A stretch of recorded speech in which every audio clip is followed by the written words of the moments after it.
Live from New Delhi, you're watching DD India Live, India's voice to the world. I'm Siddharth Bharadwaj. Coming up in the next 30 minutes. India-US Inc. deal for procurement of 31 MQ-9B Predator drones aimed at enhancing India's operational readiness and military strength.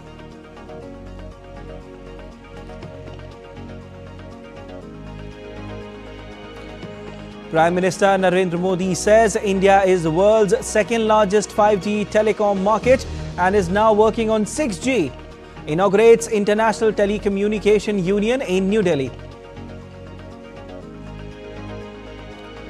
First time in nearly 9 years, India's Foreign Minister in Pakistan to attend SCO Summit in Islamabad.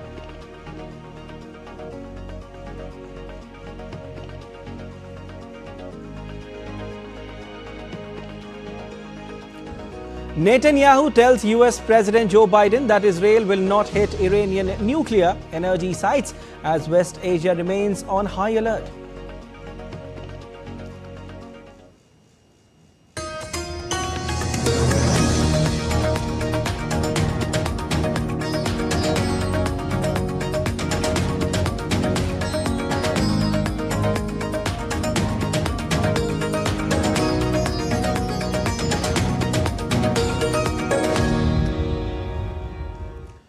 India's Ministry of Defence on Tuesday inked a contract with the US government for tri-service procurement of 31 MQ-9B Sky Sea Guardian high-altitude, long-endurance remote pilot aircraft system.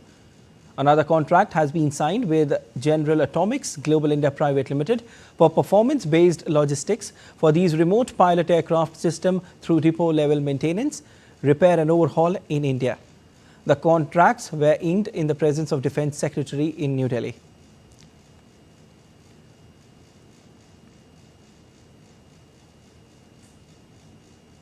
Prime Minister Narendra Modi inaugurated the International Telecommunication Union World Telecommunication Standardization Assembly in India's national capital, New Delhi.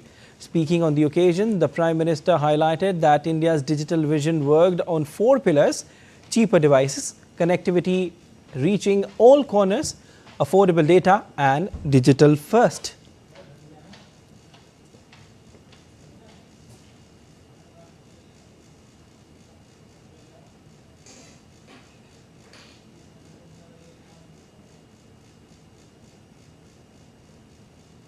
Prime Minister Narendra Modi inaugurated the World Telecommunications Standardization Assembly 2024 at Bharat Mandapam in New Delhi.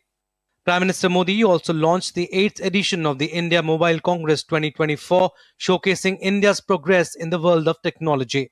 Addressing the gathering, the Indian Prime Minister said that India's mobile and telecom trajectory in the 21st century serves as a remarkable case study for the world. 2014 में भारत में सिर्फ 2 mobile manufacturing unit थी, आज 200 से ज्यादा है।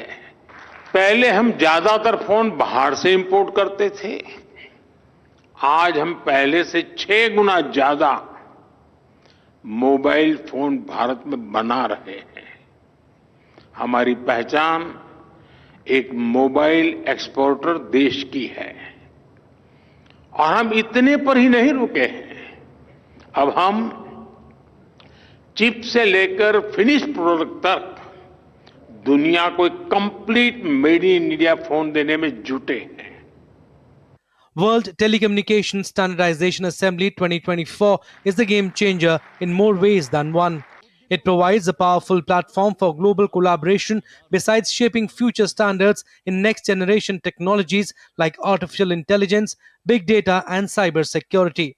PM Modi stressed that world should adapt global framework to fight against the cyber threats. Bharat हजारों वर्षों से वसुधैव कुटुंबकम के अमर संदेश को जीता रहा है। हमें G20 का नेतृत्व करने का अवसर मिला, तब भी हमने one earth, one family, one future का ही संदेश दिया।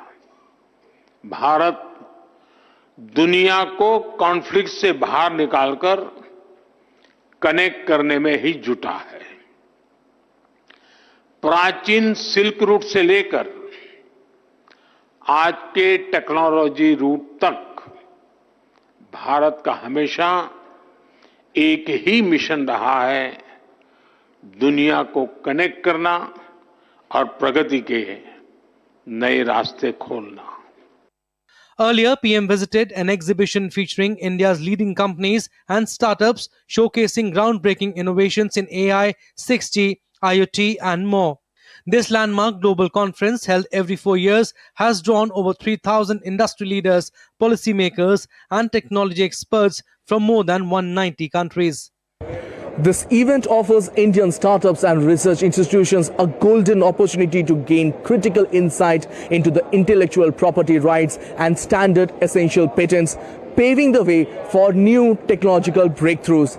India is not just witnessing the future, India is leading it. With camera person Aniket, this is Tapush Bhattacharya for GD India from Delhi. Exhibitors and startup talk about their services at ITU World Telecommunication Standardization Assembly 2024 in New Delhi. Take a listen. Inside that Startup India portal itself, we have the opportunity to get connected to the vendors, participate in the event like this, meet like-minded people, do the networking and explore the opportunities. We in India are trying to make something which is completely made in India and providing the best solution that you can have. So we are reducing the cost of AI companies by 50% and still providing a better solution. Currently, students like me who are in their college are trying their best to get into startups instead of working in the big companies. Today I had the opportunity to present our solutions to the PM Shri Narendra Modi.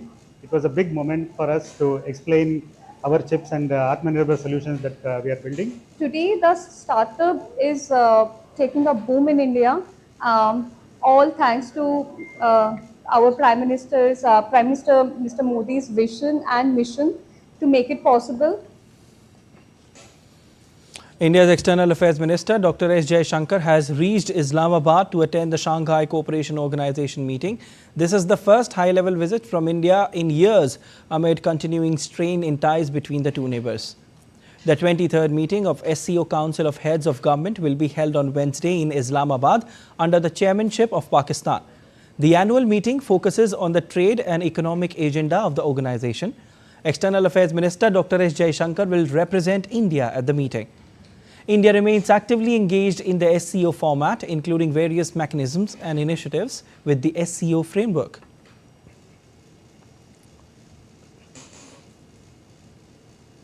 India's President Draupadi Murmu was accorded the honorary doctorate by the university in Algeria on Tuesday during the first leg of her three-nation visit. The President visited the City Abdallah Science and Technology Pole, which is a hub of universities, where she was accorded the honorary doctorate. Inaugurated in May this year, the hub spans 87 hectares and is poised to become a premier center for advanced technological education in Algeria. This is an honor for my country more than for me as an individual.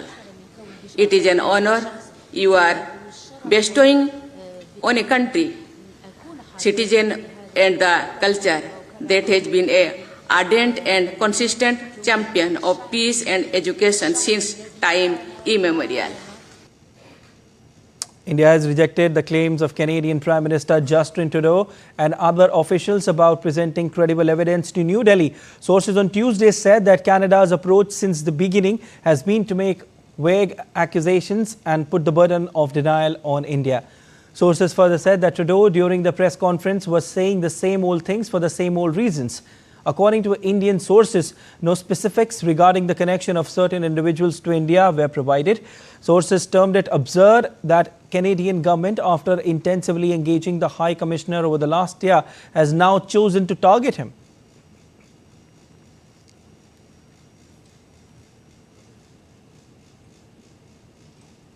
The Election Commission of India has announced the schedule for assembly elections that are to be held in the western Indian states of Maharashtra and eastern India's Jharkhand. Chief Election Commissioner Rajiv Kumar announced that the western Indian state of Maharashtra assembly elections will take place on November 20th this year. The eastern Indian state of Jharkhand will go to assembly polls simultaneously in two phases. Phase 1 will take place on November 13 and Phase 2 on November 20. There will also be a by-election held in Wayanad on November 13. Both the results will be announced on November 23rd.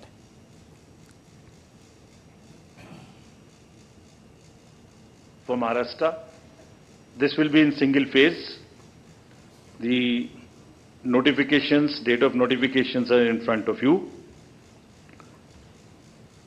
22nd October would be date of notification. Last date of making nomination would be 29th October. Scrutiny on 30th October. And last date for withdrawal 4th, and date of poll in Maharashtra would be 20th 11. Counting would be on 23rd 11/24. Jharkhand would be in two phases. The date of poll, first phase would be on, date of poll would be on 13th November, and the second phase would be along with Maharashtra on 20th November. So the date of issue of notification for Jharkhand phase 1 would be 18th, and for phase 2 would be 22nd along with Maharashtra. Nominations for phase 1 would be till 25th of October, and for phase 2 29th. This slide we will share with everyone. And date of poll would be 13th November and 20th November, both Wednesdays. And date of counting would be 23rd 11, that is Saturday. Union Defence Minister Rajnath Singh today laid the foundation stone for a crucial very low frequency VLF radar station in the Damagundam Reserve Forest of Vikarabad district, Telangana. The project underscores the importance of collaborative efforts in national development and reinforces the nation's commitment to bolstering national security and communication capabilities. This is the second such station in the country. Maritime boundaries जिन देशों से लगती है उन्हें यह समझना चाहिए कि maritime security एक कलेक्टिव एफर्ट, सामूहिक प्रयास है। बाहरी शक्तियों को अपने घर के दरवाजे पर बुलाना और बिठाना उस यूनिटी ऑफ एफर्ट को चोट पहुंचाता है। बे ऑफ बंगाल और इंडियन ओशन रीजन में शांति और व्यवस्था बनाए रखना हम सबकी यह टॉप प्रायोरिटी होनी चाहिए।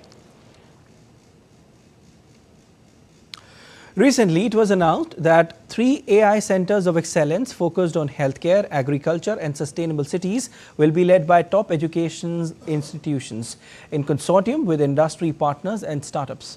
Jessica Taneja spoke with former CTO Aadhaar Shrikant Nadamuni. Listen in. We have with us Shrikant Nadamuni. He was the CTO of the Aadhaar project. Thank you for speaking to DD India. Now we are working on AI Centers for Excellence. What is this project about? Tell us more. It's basically the Ministry of Education that's creating 3 AI Centers of Excellence in the areas of healthcare, sustainable cities and agriculture. So the idea is we create these Centers of Excellence in artificial intelligence using the best institutions in the country so that we can deliver AI for India by India. Right. And talking about AI and its expansion into various sectors, there are also talks about regulation. Has that been worked upon? Well, as with any new technology, there are ways that you can use it for benefit as well as it can be used for malicious intentions as well. So things like deepfakes and so on have also been out there. So we certainly need regulation. It's still in progress around the world, not just in India. So there's a lot more work that has to be done from a regulatory standpoint on regulating the use of AI. How do you see the future of AI in a country like India, and with the pace that it's being adopted across various sectors? How do you see the future now? Well, I see if we, through these AI centers of excellence that is being created by the ministry, through various efforts by the industry, by the government and so on, I see AI having a transformational impact across the country. Yes, there will be some job losses, but new jobs will also get created. So I think we should take advantage of this new technology, with respect to helping in the healthcare sector, in the agri sector, in sustainable environment, in managing our cities and so on. So it is up to us to exploit this new technology for our own benefit. And still to come on this edition of DD India Live. China urges Philippines to respect its territorial sovereignty and maritime rights in the South China Sea. North Korea blows up parts of inter-Korean roads.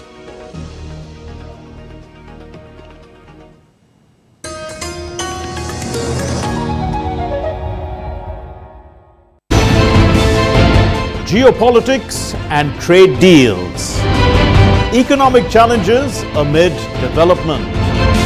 Hard work and the path to prosperity. It's the economy always. Between walkers, money is what money does and says. Supply creates its own demand. Between the bulls pulls and bears tears. When supply chains globalization and India rises to the podium. We'll get you centered with the Economic Brief at 8 p.m. every Thursday on DD India.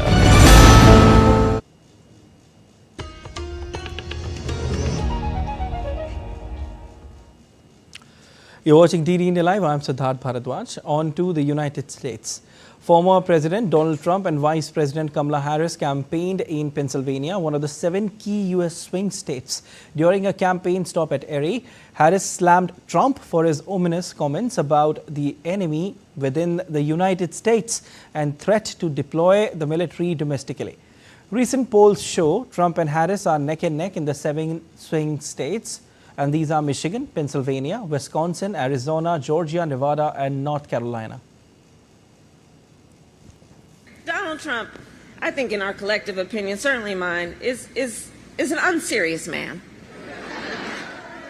But the consequences of him ever being president again are brutally serious. Donald Trump is increasingly unstable and unhinged. And he is out for unchecked power. That's what he's looking for. Donald Trump also hit the trail in the state with a town hall outside Philadelphia. Earlier in an interview, Trump discussed his concerns about the upcoming election day and his potential second term. Trump dismissed Biden's awareness and emphasized that the real threat comes from within the country. I think the bigger problem is the enemy from within. Not even the people that have come in and destroying our country. By the way, totally destroying our country. The towns, the villages, they're being inundated. But I don't think they're the problem in terms of election day. I think the bigger problem are the people from within. We have some very bad people. We have some sick people, radical left lunatics. And I think they're and it should be very easily handled by, if necessary, by National Guard, or if really necessary, by the military, because they can't let that happen. Tensions escalated on the Korean peninsula after North Korea blew up parts of road of the military demarcation line dividing the 2 Koreas. The northern parts of the road and rail lines connected to the south were blown up. The explosions did not cause any damage on Seoul's side of the border.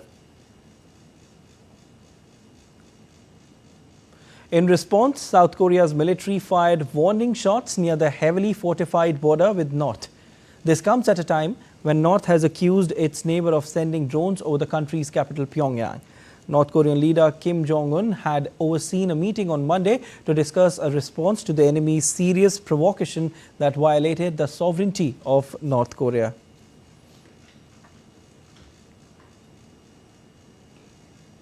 The Taiwanese Defense Ministry said on Tuesday that it spotted a record number of 153 Chinese military aircraft participating in China's war games around the island one day ago. China described the one-day drill as a warning against separatist acts after a National Day speech last week by Taiwan President Lai Ching-te was denounced by Beijing. China on Monday sanctioned Taiwanese businessman Robert Tsao and lawmaker Puma Shen for alleged criminal and pro-Taiwan independence activities.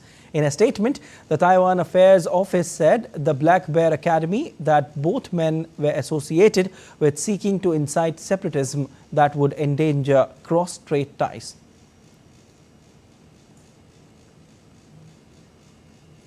China's foreign ministry on Tuesday accused a Philippine ship of sailing dangerously in waters under China's jurisdiction and that it seriously threatened Chinese fishing boats in the disputed South China Sea. In a statement issued late on Monday, the Philippines Bureau of Fisheries said a Chinese maritime militia boat had deliberately sideswiped one of its two vessels that were patrolling near Thitu Island in contested waters on Friday. China and the Philippines have been at loggerheads over maritime claims. The Permanent Court of Arbitration in The Hague ruled in 2016 that China's sweeping claims were not supported by international law, a decision Beijing refuses to recognize.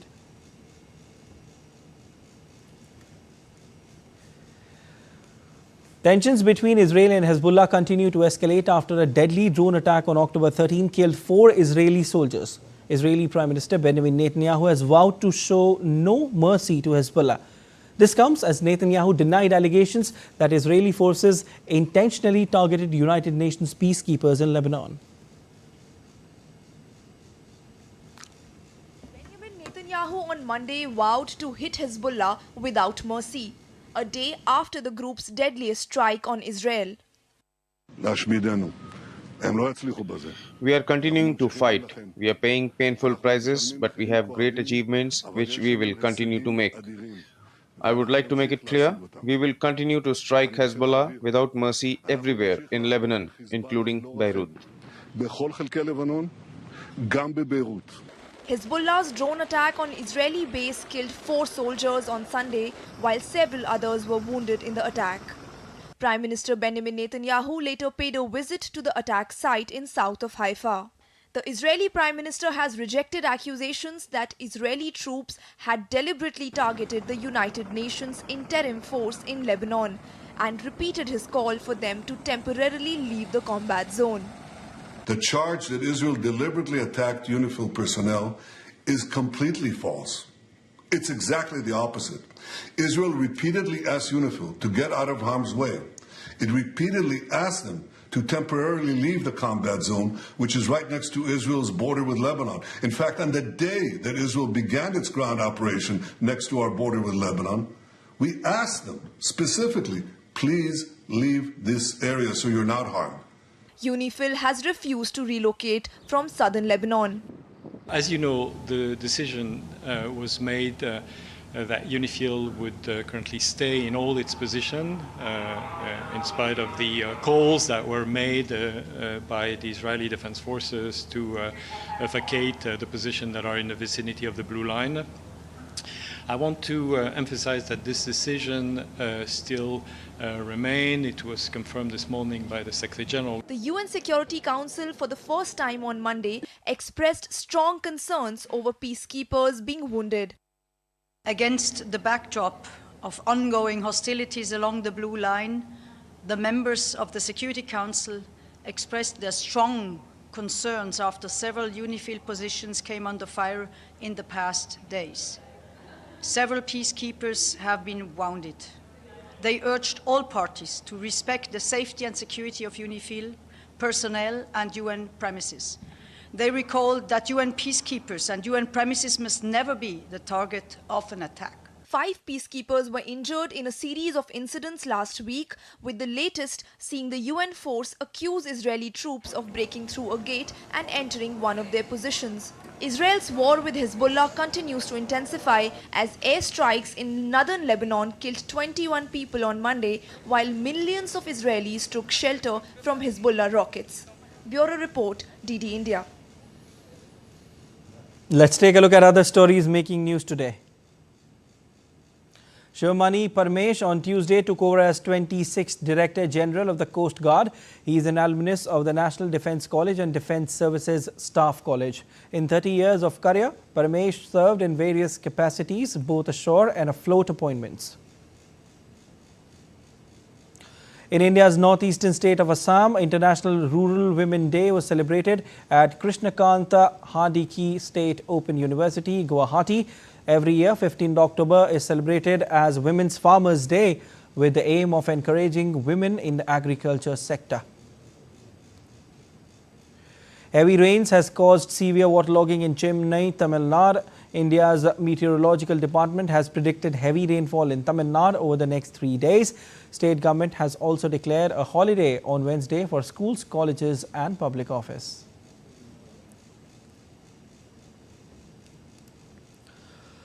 India opened day 1 at ongoing ISSF Shooting World Cup with a silver medal. Sonam bagged the silver with a score of 252.9. The difference between gold and silver was 1.6. The ISSF Shooting World Cup final is being held in Delhi's Dr. Karni Singh Shooting Range.